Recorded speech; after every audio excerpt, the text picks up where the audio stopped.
అయోధ్య ఆలయంలో బాలరాముడి విగ్రహానికి ప్రాణప్రతిష్ఠ గడియలు సమీపిస్తున్నాయి. ఇప్పటికే గర్భగుడిలకు చేరాడు రామ్లల్లా. విగ్రహానికి రేపు మధ్యాహ్నం 12:20 ప్రాణప్రతిష్ఠ వేడుకలు చేయనున్నారు. వారం రోజుల ముందు నుంచే ఒక్కో క్రతువు పూర్తి చేయనున్నారు వేద పండితులు. చివరి ఘట్టాన్ని వైభవంగా నిర్వహించేందుకు అంతా సిద్ధమైంది. ఆలయ ప్రారంభం, ప్రాణప్రతిష్ఠకు ఏర్పాట్లు పూర్తయ్యాయి. వివిధ నదుల నుంచి 81 కలశాలలో తీసుకొచ్చిన పవిత్ర జలాలతో నిన్న ఆలయ గర్భగుడిని శుద్ధి చేశారు. ప్రత్యేకంగా వాస్తుశాంతి నిర్వహించారు ట్రస్టు సభ్యులు. రాముడి దివ్య మంగళ రూపం ప్రతిష్టాపన కంటే ముందే బయటకు రావడంపై అయోధ్య తీర్థక్షేత్ర ట్రస్టు తీవ్రంగా పరిగణించింది. బాధ్యులను గుర్తించి చర్యలు తీసుకోవాలని ప్రధాన పూజారి సత్యేంద్ర దాస్ డిమాండ్ చేశారు. గర్భగుడిలో చేర్చిన శ్రీరాముడి విగ్రహం కళ్లకు అచ్చదనంగా వస్త్రం కట్టి ఉంచామని చెప్పారు. ప్రాణప్రతిష్ఠ సమయంలోనే ఆ వస్త్రాన్ని తొలగిస్తామని, అంతకు ముందే పూర్తి రూపం కనిపించే ఫోటోలను బయట పెట్టడం సరికాదన్నారు. అయోధ్యలో భద్రతను మరింత టైట్ చేశారు. ప్రధాని మోదీ సహా వివిధ దేశాలకు చెందిన వీఐపీలు రానుండడంతో అయోధ్య సహా పరిసర ప్రాంతాల్లో మూడంచెల భద్రతను ఏర్పాటు చేశారు. రాములోరి ఆలయం దగ్గర ఎస్ఎస్ఎఫ్, సిఆర్పీఎఫ్ సహా యూపీకి చెందిన ప్రత్యేక టీంలు భద్రతను పర్యవేక్షిస్తున్నాయి. ప్రాణప్రతిష్ఠ టైంలో 100 మంది కమాండోలు నిఘా పెట్టనున్నారు. అటు రెడ్ జోన్లో 1400 ప్రత్యేక దళాలను మోహరించినట్లు ఉన్నతాధికారులు తెలిపారు. 3 రోజుల టూర్లో భాగంగా తమిళనాడులో బిజీగా ఉన్నారు ప్రధాని నరేంద్ర మోదీ. పురాతన ఆలయాలను దర్శించుకుంటున్నారు. రామేశ్వరంలోని శ్రీ అరుల్మిగు రామనాథస్వామి ఆలయంలో స్మరణం నిర్వహించి పూజలు చేశారు. ఆలయంలో ప్రధాన దైవం శివుని రూపమైన రామనాథస్వామిని దర్శించుకున్నారు. 12 జ్యోతిర్లింగాలలో రామేశ్వరంలోని అరుల్మిగు రామనాథస్వామి ఆలయం ఒకటి. మధ్యాహ్నం ఆలయానికి చేరుకున్న మోదీ అగ్నితీర్థంలో పుణ్యస్నానం చేశారు. ఆ తర్వాత ఆలయంలో రామాయణ పథం, భజన సంధ్యలో పాల్గొన్నారు. రేపు అయోధ్యలో రామ్లల్లా ప్రాణప్రతిష్ఠకు 11 రోజుల అనుష్ఠానాన్ని పాటిస్తున్నారు మోదీ. గత దశాబ్ద కాలం తెలంగాణకు పీడకల అన్నారు సీఎం రేవంత్ రెడ్డి. కేసీఆర్ నిరంకుశ పాలనకు వ్యతిరేకంగా ప్రజలు ఓట్లేశారని చెప్పారు. లండన్ పర్యటనలో ఉన్న రేవంత్కు తెలుగు ప్రజలు ఘన స్వాగతం పలికారు. 48 గంటల్లో రాష్ట్రానికి 40,000 కోట్ల పెట్టుబడులు తీసుకొచ్చిన సత్తా తమదన్నారు. పెట్టుబడులకు రాష్ట్రాన్ని కేంద్రంగా మారుస్తామని హామీ ఇచ్చారు. ఫిబ్రవరిలో పులి బయటకు వస్తుందన్న కేటీఆర్ కామెంట్స్కు కౌంటర్ ఇచ్చారు రేవంత్. పులి బయటకు వస్తే బోన్లో పెట్టే చెట్టుకు వేలాడదీస్తామన్నారు. వచ్చే పార్లమెంటు ఎన్నికల్లో బీఆర్ఎస్ను 100 మీటర్ల లోతు బొంద పెడతామన్నారు సీఎం రేవంత్. గత ప్రభుత్వం నిర్లక్ష్యం వల్ల సివిల్ సప్లై శాఖపై 58,860 కోట్ల భారం పడిందన్నారు డిప్యూటీ సీఎం భట్టి విక్రమార్క.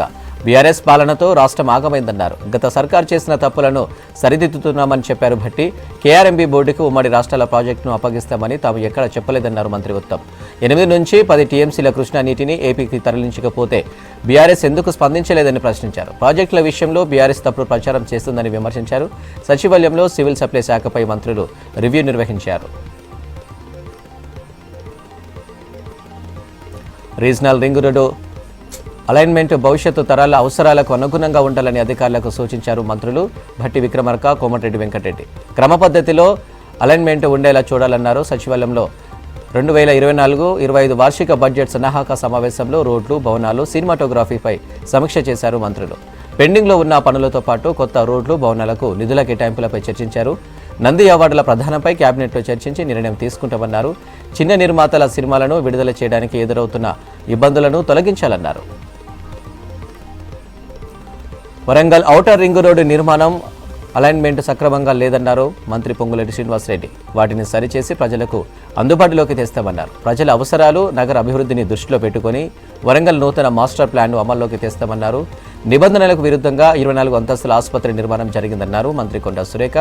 ఆసుపత్రి నిర్మాణం ఏ విధంగా వాడుకోవాలో ప్రభుత్వం ఆలోచించిందన్నారు. ఉమ్మడి వరంగల్ జిల్లాలో పర్యటించారు మంత్రులు పొన్నం, పొంగులేటి, సీతక్క, కొండ సురేఖ. హన్మకొండ కలెక్టరేట్లోని కాన్ఫరెన్స్ హాల్లో జిల్లా ప్రతినిధులు, ఉన్నతాధికారులు, ప్రజాప్రతినిధులతో రివ్యూ చేశారు. గ్రామ పంచాయతీ నిధుల విడుదలపై సర్పంచులకు ఆందోళన వద్దన్నారు ఎమ్మెల్సీ జీవన్ రెడ్డి. త్వరలో నిధులు విడుదల చేస్తామని తెలిపారు. జగిత్యాల జిల్లా సారంగపూర్ మండలంలోని పలు గ్రామాల్లో గ్రామ పంచాయతీ భవనాలకు ప్రభుత్వ విప్ వడ్లూరి లక్ష్మణ్తో కలిసి భూమి పూజ చేశారు. వచ్చే మార్చిలో జరిగే బడ్జెట్ సమావేశాల్లో సర్పంచుల బిల్లులు ఆమోదించి ఏప్రిల్లో నిధులు విడుదల చేసే విధంగా కృషి చేస్తామని హామీ ఇచ్చారు జీవన్ రెడ్డి. హెచ్సీఎం మెంబర్లు అందరూ గ్యాదర్ అవ్వడం సంతోషంగా ఉందన్నారు చెన్నూరు కాంగ్రెస్ ఎమ్మెల్యే వివేక్ వెంకటస్వామి. తమను సన్మానించడం ఎప్పటికీ మర్చిపోలేమన్నారు. గ్రామీణ ప్రాంతాల్లో క్రికెట్ అభివృద్ధి ఎంతో కృషి చేశామని అన్నారు. ఇప్పుడు ఎలక్ట్ అయిన కొత్త ప్యానెల్ కూడా క్రికెట్ అభివృద్ధి చేయాలని కోరారు. హైదరాబాద్ క్రికెట్ పూర్వ వైభవం తీసుకురావాల్సిన అవసరం ఉందని అన్నారు వివేక్. భారత్లో ఉన్న గొప్ప స్టేడియాల్లో ఉప్పల్ స్టేడియం ఒకటన్నారు. బెల్లంపల్లి ఎమ్మెల్యే గడ్డం వినోద్ స్టేడియం నిర్మాణంలో తాము భాగస్వామ్యం అవ్వడం గొప్ప విషయమని అన్నారు. తనకు క్రికెట్ కెరీర్ మంచి ఫ్రెండ్స్ అని అందించిందని అన్నారు. క్రికెట్ అభివృద్ధికి ఎప్పుడు ముందుంటారని అన్నారు వినోద్. హెచ్సీఏ మాజీ అధ్యక్షులు గడ్డం వినోద్, వివేక్ వెంకటస్వామిని సన్మానించారు. హెచ్సీఏ సభ్యులు హైదరాబాద్ హర్షగూడలో ఈ కార్యక్రమం జరిగింది. అయోధ్య రామ మందిరం పునఃప్రారంభంలో 140 కోట్ల భారతీయుల ఆకాంక్ష నెరవేరిందన్నారు ఎంపీ లక్ష్మణ్. ఈ నెల 22న అయోధ్యలో జరిగే ఈ కార్యక్రమానికి నిజాం కాలేజ్ గ్రౌండ్స్లో ప్రత్యక్ష ప్రసారం ద్వారా చూపిస్తామన్నారు. ఈ కార్యక్రమంలో రాష్ట్ర గవర్నర్ తమిళిసై, కేంద్ర మంత్రి కిషన్ రెడ్డితో పాటు ప్రముఖులు పాల్గొంటారని తెలిపారు లక్ష్మణ్. ఢిల్లీ లిక్కర్ కేసులో బీఆర్ఎస్ ఎమ్మెల్సీ కవితకు శిక్ష పడడం ఖాయమన్నారు నిజామాబాద్ ఎంపీ ధర్మపురి అరవింద్. కవిత దేశం వదిలి పారిపోయేందుకు ప్రయత్నిస్తున్నారని అన్నారు. కాళేశ్వరం అవినీతిపై కాంగ్రెస్ ప్రభుత్వం ఎందుకు విచారణ చేయడం లేదని ప్రశ్నించారు. మాజీ సీఎం కేసీఆర్ అవినీతిపై విచారణ చేపట్టాలన్నారు అరవింద్. వైఎస్ఆర్ ఆశయ సాధన కోసమే కాంగ్రెస్లో చేరానని అన్నారు కాబోయే ఏపీ పీసీసీ అధ్యక్షురాలు వైఎస్ షర్మిల. కడప జిల్లా ఇడుపులపాయలోనే వైఎస్ఆర్ సమాధి వద్ద నివాళులర్పించారు షర్మిల. ఏపీసీసీ అధ్యక్షురాలుగా ఇవాళ విజయవాడలో బాధ్యతలు స్వీకరించనున్నారు వైఎస్ షర్మిల. ఓ ఫంక్షన్ హాల్లో నిర్వహించే కార్యక్రమంలో ఉదయం 11 గంటలకు ప్రదేశ్ కాంగ్రెస్ కమిటీ అధ్యక్షురాలుగా బాధ్యతలు స్వీకరిస్తారు. రాష్ట్ర కాంగ్రెస్ పార్టీ అధ్యక్షురాలుగా బాధ్యతలు స్వీకరించాక పార్టీ బలోపేతం చేయడంపై షర్మిల దృష్టి సారిస్తారని చెబుతున్నారు. రాష్ట్రంలో కాంగ్రెస్కు పూర్వ వైభవాన్ని తీసుకురావడంలో భాగంగా పార్టీ పట్ల అభిమానం కలిగిన కుటుంబాలను వెనక్కు రప్పించాలనే యోచనలో ఆమె ఉన్నారు.